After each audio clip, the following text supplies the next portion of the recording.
Intermediate में गद्य में संकलित अंतिम पाठ है हम और हमारा आदर्श। यह पाठ हमारे सम्मानीय राष्ट्रपति APJ अब्दुल कलाम के द्वारा लिखा हुआ एक लेख है, तेजस्वी मन।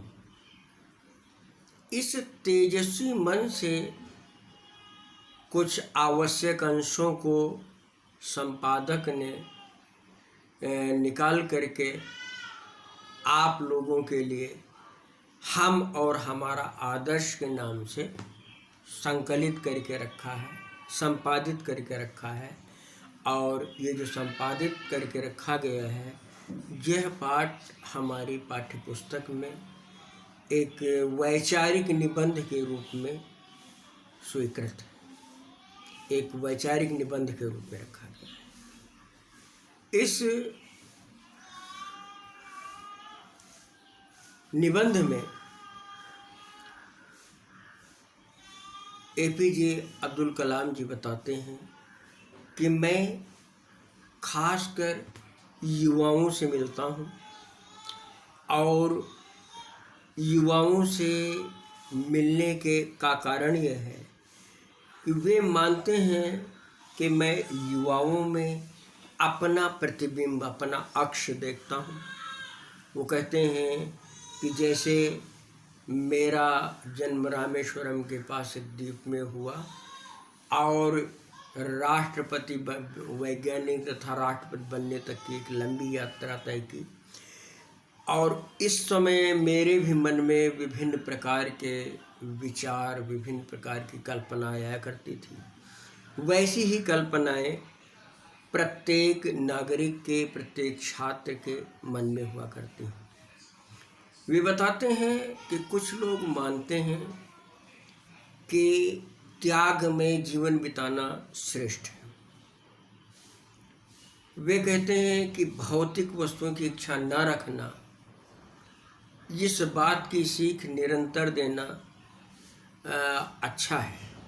वो मानते हैं कि कुछ लोग ये मानते हैं कि नवयुवक भोग से दूर रहे, नवयुवक भौतिक वस्तुओं की ज़रूरतों से दूर रहे, है ना। आपने पढ़ा भी होगा कि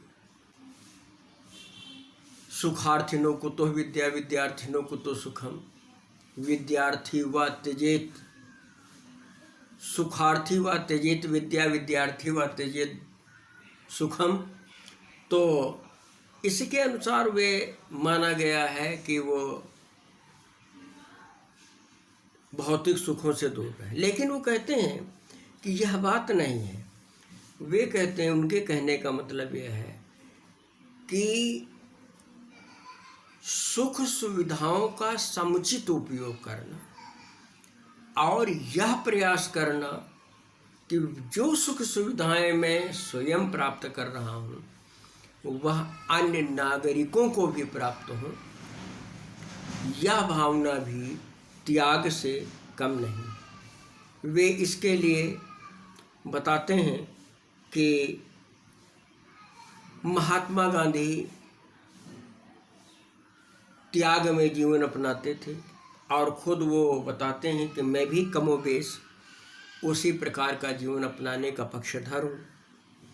लेकिन इसके लिए मैं नहीं कहता हूँ कि सभी नवयुवक ऐसा करें, अपितु वे अपने संपूर्ण मेधा का, संपूर्ण ज्ञान और विवेक का प्रयोग करते हुए अपने जीवन को अपने अनुसार उसका लक्ष्य सुनिश्चित करें।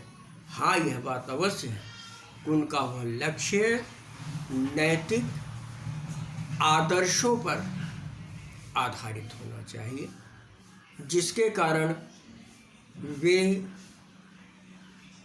केवल यह नहीं कि मैं अधिकाधिक भौतिक उन्नति प्राप्त करूं, अपितु यह सोचें कि मेरे देश का प्रत्येक नागरिक अधिकाधिक भौतिक उन्नति प्राप्त करे और इस प्रकार वह आध्यात्मिक रूप से अपने को और अधिक ऊंचा उठा सकता है।